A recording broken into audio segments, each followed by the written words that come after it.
Olá, meu amigo, minha amiga, sejam bem-vindos a mais um Portal do José e sempre que possível eu fujo da minha caverna de livros e venho para o ar livre, para algum lugar onde eu possa trazer um pouco mais de leveza em tempos tão complicados aqui no nosso país, né? Se você está chegando agora, se inscreva, dê um clique no cantinho. Muito obrigado a todos vocês que têm ajudado o nosso portal a crescer tanto e mande seus comentários porque aqui são sempre lidos, são sempre muito considerados. Não esqueça de dar joinha, enfim, aquele protocolo todo, né? Gente, quando a gente analisa homens públicos na história da humanidade, é muito comum que eles sofram agressões, ataques, críticas de todos os níveis. Sempre foi assim, desde os homens das cavernas, quando algum tipo de conflito surgia ali no meio do clã. Se resolvia os problemas ali na base da pancada, né? De dar uma cacetada na cabeça do outro, de matar, enfim, de resolver o problema eliminando o adversário. Isso quando caiu no campo da racionalidade, ou seja, as diferenças, os debates ganharam importância muito grande para a civilização e assim temos avançado e quando os argumentos se esgotam, a gente tem as guerras. Aqui no Brasil, a gente está vendo uma situação muito especial, né? Porque nunca na história da humanidade vocês verão um ser político, um governante, sofrer o tipo de críticas e de classificações de todos os níveis como presidente brasileiro. Gente, chega a ser uma coisa humilhante, uma coisa assim que foge qualquer nível de racionalidade.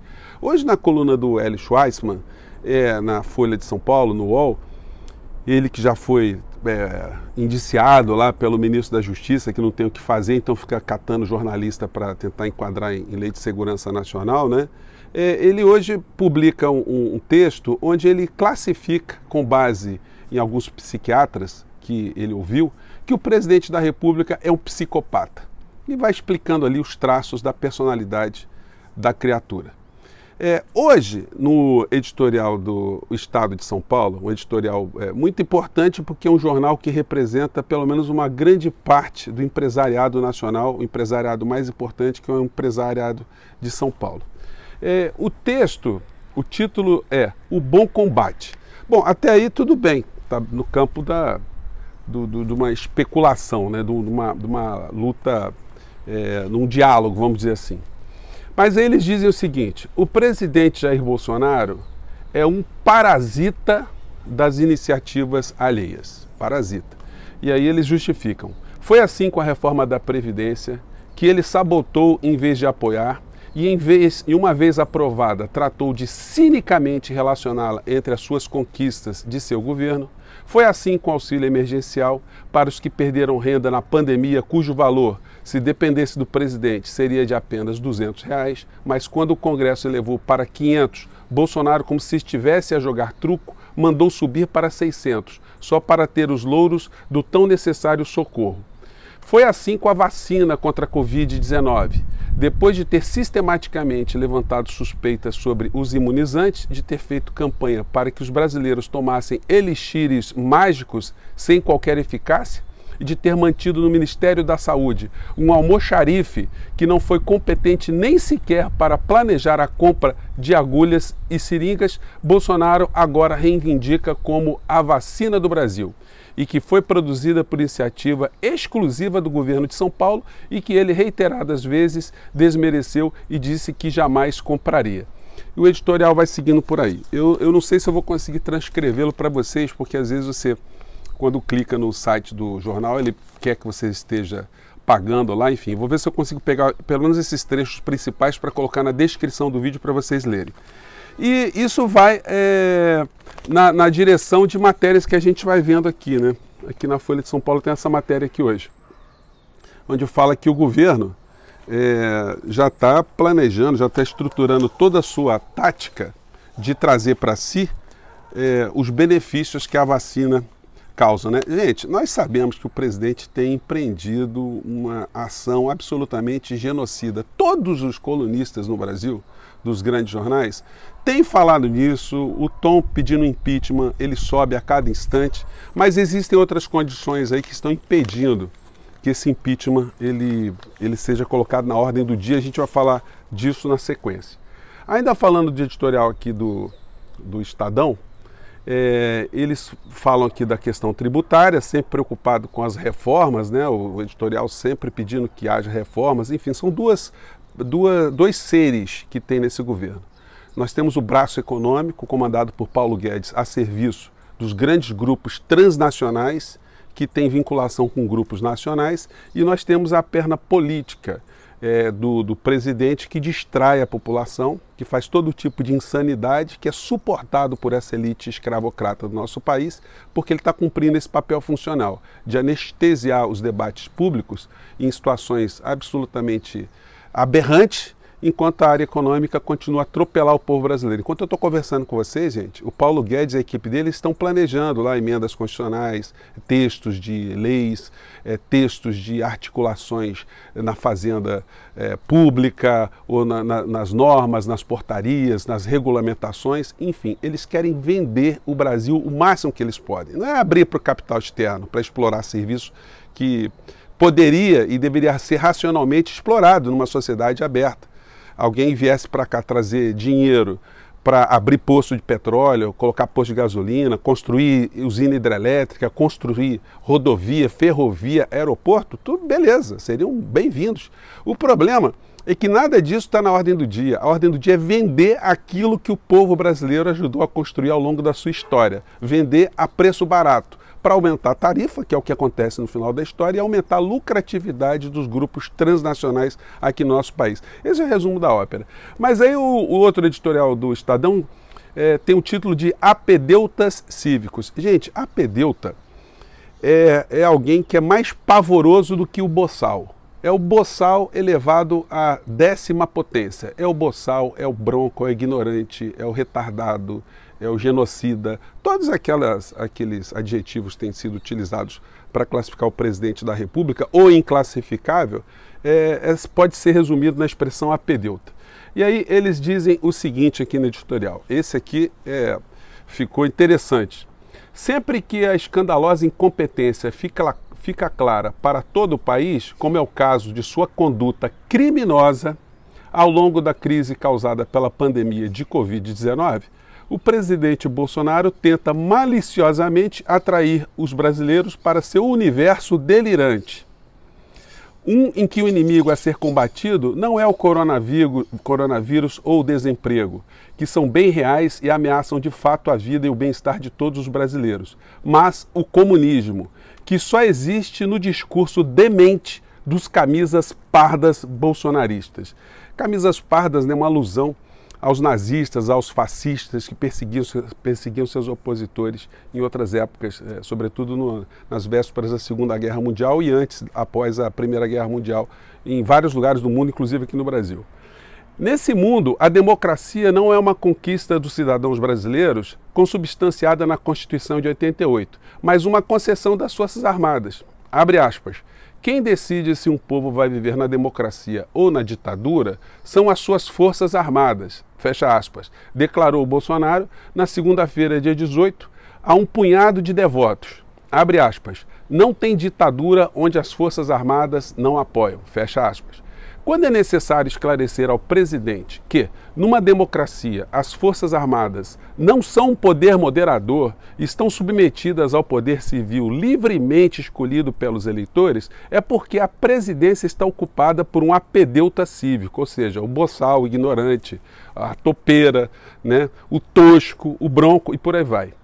Mas há apedeutas e apedeutas. Há os que não tiveram a educação cívica necessária para a convivência democrática saudável e acreditam que a democracia é mesmo um presente dos militares. Como é o caso dos tolos que se dizem saudosos da ditadura e aos espertalhões que, uma vez no poder, pretendem insidiosamente arrastar as Forças Armadas para uma desvairada aventura autoritária. Nem é preciso dizer qual apedeuta é mais perigoso. Abre aspas em outro trecho aqui. O pessoal parece que não enxerga que o povo passa por onde querem levar o Brasil, para o socialismo, por socatearem as Forças Armadas e ao longo de 20 anos. Porque nós militares somos o último obstáculo para o socialismo, disse Bolsonaro. Nem é o caso de comentar a sugestão ridícula de que as dificuldades orçamentárias dos militares foram deliberadamente causadas por comunistas para tomar o poder. O importante é que o presidente, ao se qualificar como militar, malgrado ter saído da caserna há mais de 30 anos e de maneira desonrosa, tenta amalgamar o seu governo às Forças Armadas como se fossem uma coisa só na luta contra o socialismo. Prossegue aqui. Não foi a primeira vez que Bolsonaro fez isso e nada indica que será a última, já que a ignorância e a má-fé deixaram uma marca indelével em seu caráter. Gente, a pancada é muito bem dada, dada de uma maneira muito objetiva, né? E a gente vai entendendo por que esse governo ainda se sustenta. Quando você vê, por exemplo, esse tipo de matéria aqui da Folha de São Paulo. Vamos ver se vocês conseguem ver aqui, se eu consigo colocar aqui a capa, né? Aqui é o X da questão. Eleição na Câmara vai definir apoio dado por empresários a Bolsonaro. E aqui a Folha de São Paulo faz uma matéria muito interessante, onde os jornalistas escutaram alguns empresários que obviamente são de direita e obviamente não querem colocar o seu nome. Gente, esses empresários aqui, como eu digo a vocês, eles são o que sobrou, o que tem sido passado de geração a geração, da mentalidade escravocrata aqui no nosso país. Eles não estão ligando para a Covid, para o povo brasileiro, eles estão pensando sempre, porque é uma coisa quase que mecânica, em dinheiro, dinheiro, lucro, suas empresas, enfim, aí vale tudo. E eles dizem aqui que a eleição na Câmara vai definir o que vai acontecer no Brasil. E fica muito claro na matéria que os deputados e senadores, em sua grande maioria no Congresso Nacional, são empregados desses grupos. De uma forma bem direta. Por quê? Porque são eles que são os principais doadores de campanha para esses deputados. Sem o dinheiro, os deputados não fazem campanha.